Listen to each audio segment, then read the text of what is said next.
Today I'm going to talk a little bit more about metaphysics.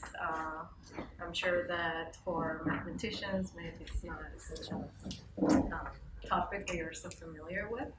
Uh, but anyways, the title of my talk today is a topological analysis of knotted space-time consciousness. And here I want to talk about time, mainly, especially now. Uh, More like how we understand time, in which we attempt to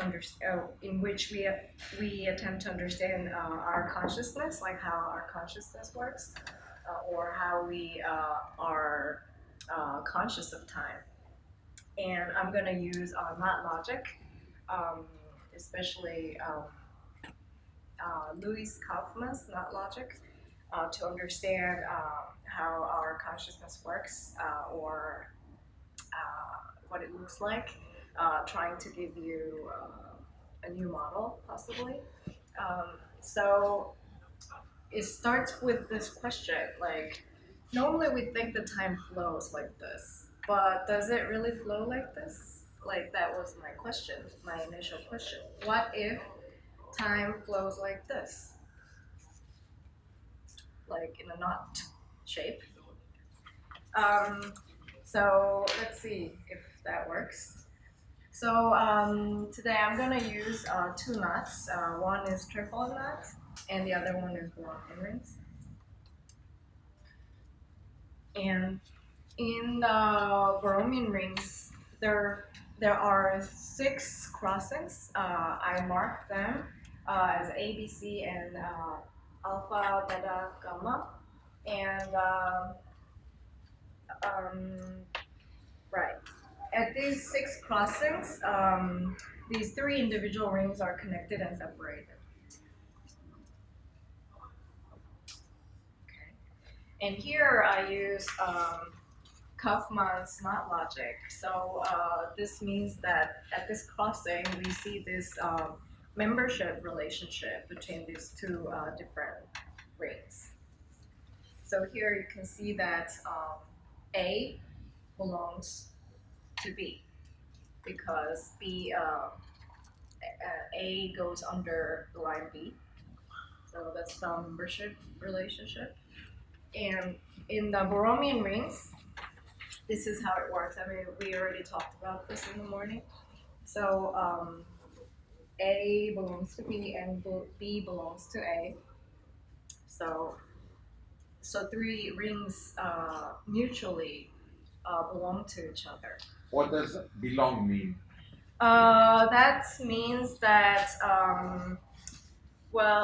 that means that they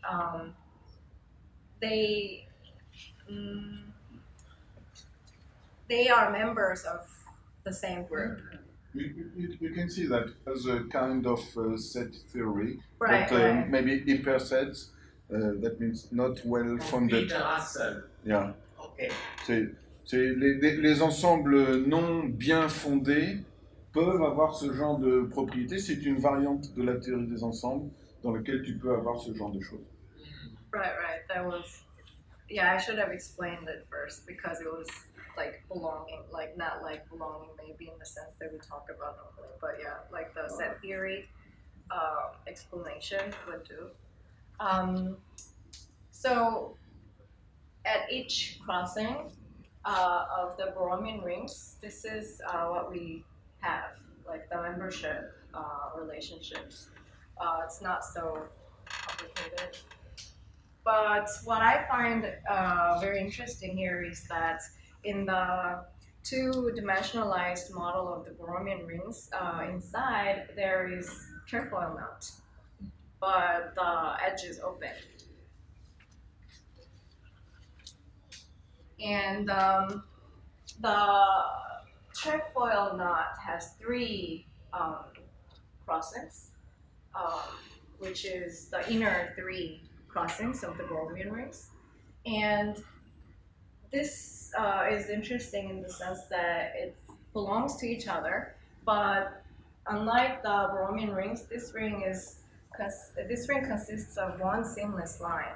That means they belong to like each other in the sense that they're actually the same line. So A belongs to A, not like a separate different line. So it's a self-mutuality inside the Borromean ring. And this self-mutuality we can think about related to this Kaufman's knot, Kaufman's Russell's paradox knot. This means that he basically says that, argues that we can resolve Russell's paradox through this. It means like A belongs to A, and A does not belong to A at the same time. Like by having this link, it's not so complicated, right? And then the same logic works in the Mobius band. And why is this important for me related to consciousness is because I think this could explain how we can have even the concept of consciousness in the first place. Sorry about my voice, I have a cold, so that's why it's a little... No, it's fine. So what does that mean is that, so I understand that I am here, I'm aware of myself like here, now, but I understand or I perceive myself also just a second ago, a minute ago, or a day ago, or, you know, the moment that I say, like, the moment I say that, it's past already, so I'm in the future of that moment. But they're all separate temporal points. But yeah, I mean, physically I'm here, I've been here, and I'll be here like in the next few minutes as well. So you can see that it's there's a continuity. But in a conscious level, like how can I see that the one that I remember like being there just a minute ago or a second ago, and the one that will be there a second later, like how can I prove that they're the same consciousness? How can I prove that it's the same I? So the I that was like here before, and the I now, and the I that will come in the future, like these different I's can be considered as the same I in the logic that I just explained. So let's have a look at it a little more closely. So let's say that the green lines are the temporal locations, and X, and let's call that Y. And pink lines, they indicate the spatial locations. I want to call them X. And if you put the trefoil knot here, and I understand this trefoil knot as the flow of time. So you see this point, that's where I am now here, let's say that. And it flows because it's time. It flows that direction, let's say. And there can be multiple points like that, not just O. Like, for example, here I marked P, Q, R, S, T. And what's interesting here is that from like here, point O, I observe myself like on different temporal and spatial locations. So you see that I see me there, then, and here, then, and here, back then, like, and so on and so forth. But what's interesting here is that we have crossings where these spatial and temporal locations seem to overlap. So you see that you start from O and you keep going and you come back, and that's actually O. But I marked it as S because it's already like after this movement, but it's still the same location. so it's just, I explained that already. The overlapping location thing I will talk about more. So this is what's happening at the point O, but like in general, like in this triple knot process. And this is how I like structured the process. Like, and I call this modification. So so three stages I can say there are. First, the stage of imagination that I imagine myself being. Oh no, let's start from the middle, like from the point O. I'm here now, and I see myself here and now, and I remember myself being here just a minute ago, second ago, and I can also imagine myself being somewhere else, and I can remember myself, and I can imagine myself being here a second later. So this whole process, temporal process, is the process of self-perception, actually. So that means that maybe I have to explain this first, that for me to have the perception of myself at all, I have to be able to perceive that I am there. But as soon as you perceive that you're there, by perceiving I mean here in this sense, you observe that you are there. You have to be able to observe, you have to be able to see that you're there for you to have the perception that you're there. So that is the beginning of selfness. That does that make sense? Or the beginning of the subjectivity. That, you say, we all say I, but how do we have this perception of I in the first place? That is the question of this problem. And I argue that we can have this perception. I mean, this is not my argument, but like, it's not really necessarily a temporal modification, but this perception process, like self-objectification, that I see myself and the observer and the observed I, they are the same I, but at the same time different eyes. In that way, we can have this self or subjective, like subjectivity perception.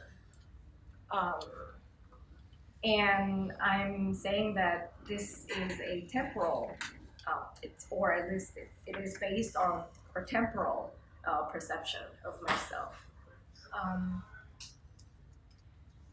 So we saw this triple knot, and I think we can understand each moment of now as this, because now in this context is like what I am conscious of, not necessarily like maybe it is different from the temporal or like time concept from physics, because this is what I am conscious of.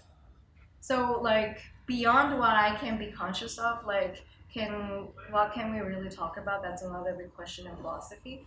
So I stick to what we can be conscious of, what we can be aware of, what we can comprehend, what we can understand. So like instead of just like one point like now, I imagine that maybe now has this form. And there are different nows, because my now and your now, your now, like we are all different subjectives, like we are all different individuals, and how can we share this one now that we are separately conscious of? Because we're not the same self. And I couldn't explain it, nor most other philosophers actually. So this is what I came up with. Maybe these nows, these multiple nows can be explained in this model, because they belong together, like in one set, because they're mutually there together, but at the same time they don't have to be the same person.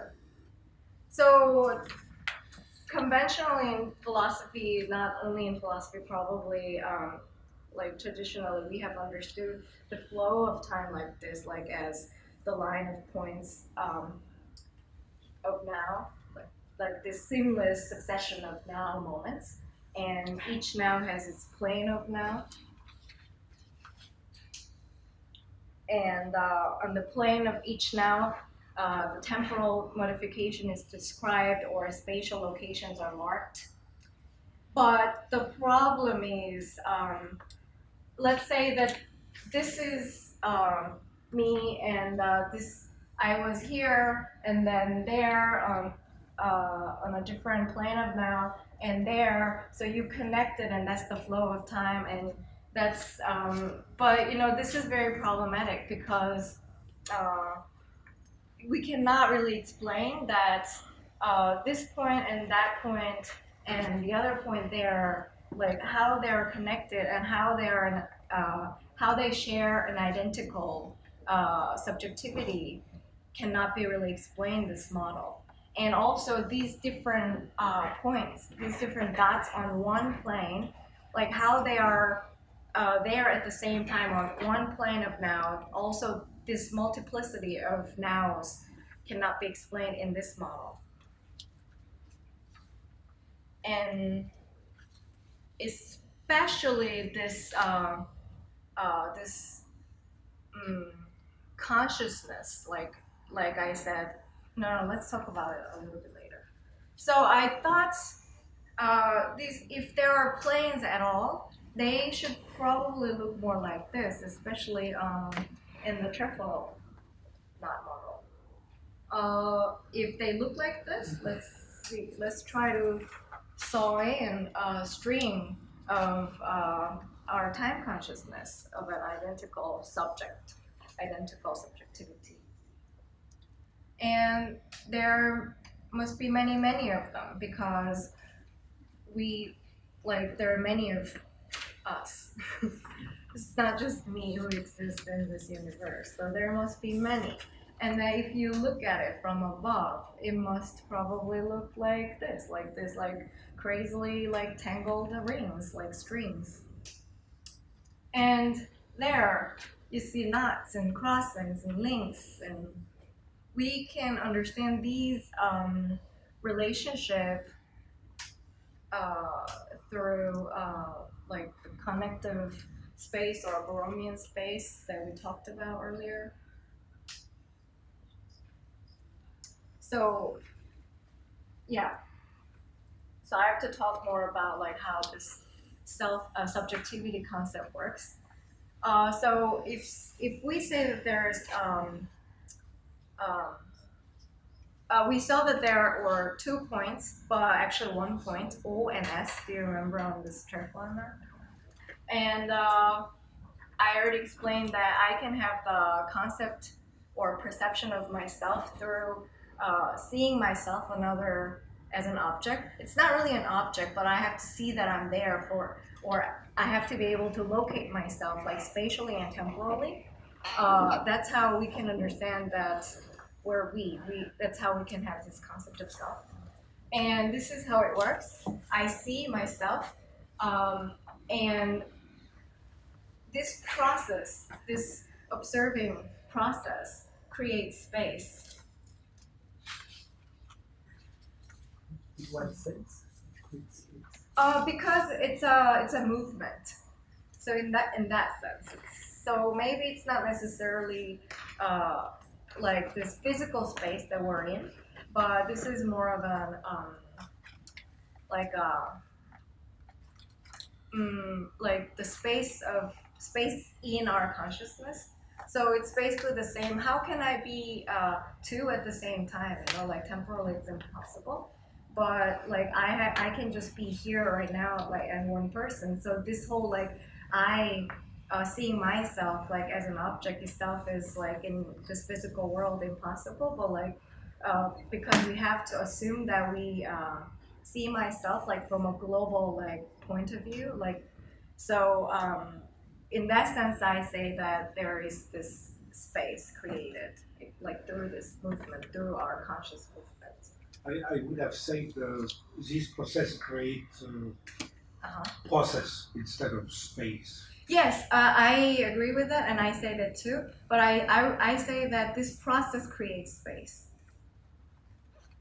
Like Space, that's when you say space, you mean in the sense of the what we perceive, right, right. not just physical So appearance. by space, I mean more like for me to objectify myself. Like you need to see yourself. That means there has to be some space, like Which to is begin closer. with. Yeah, it is closer than a process rather than a space. Right, That's what I right. said. Yes, like yeah, But I that agree. space is the place where I don't only see myself, but I see you. Exactly. Yeah, I'm gonna go to that point actually. You pre-gain the point, like pre-achieve the point that I wanted to go for, because that is. Oh, okay. I'm sorry. Yeah. So that's very important, anyways. Yes. Good. Very productive interaction. So maybe I can just sorry. And why I want to use this like knots and this topological spaces because links and their diagrams encode three-dimensional manifolds. So here, seeing myself or locating myself objectively necessarily requires the third-person perspective, even if there's no other third person. You have to play a role as a third person to be able to observe yourself. So, like I said, there are two self, two eyes, and this process itself as an action, or which is always necessarily an interaction.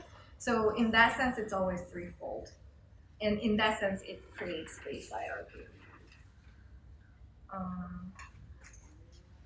And yes, like what you just pointed out, like, but this always comes with this intersubjective interaction, like with others. Even like the ring, the reason that I thought that it was super interesting that there is a truffle and knot inside the Borromean knot is because I see their necessary connection to each other. That like if you say the truffle and knot represents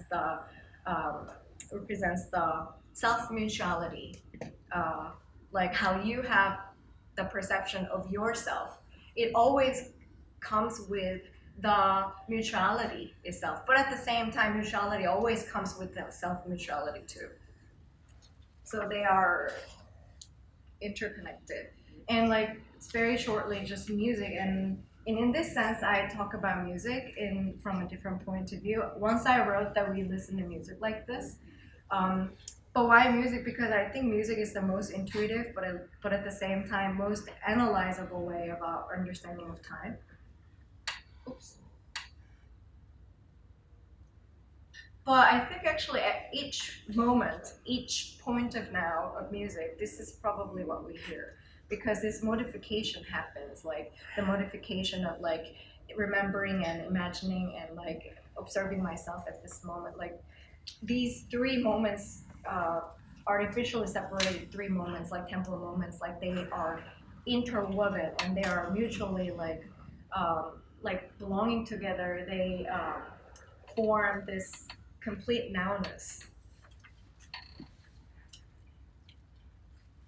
And what's also very interesting is music is also, we can listen to music only when it's performed. And performing music itself, like as a performer, you are also always the listener of the music too, at the same time. So it's the self-mutuality, but at the same time, like it comes with mutuality because when we listen to music, a lot of times it's also the other people. We listen to other people playing the music. So yeah, it's like some repetition. So I'll just okay, it's done. Yeah, right. So this Kaufman came up with this universe model, like which is a knotted form of Wheeler's universe, and I have this. This is my version of the universe, but it's my subjectivity model. And it's necessarily there always. Like for me to be able to see anything else apart from me, then you have to be able to see yourself first, and this is the reference and the end.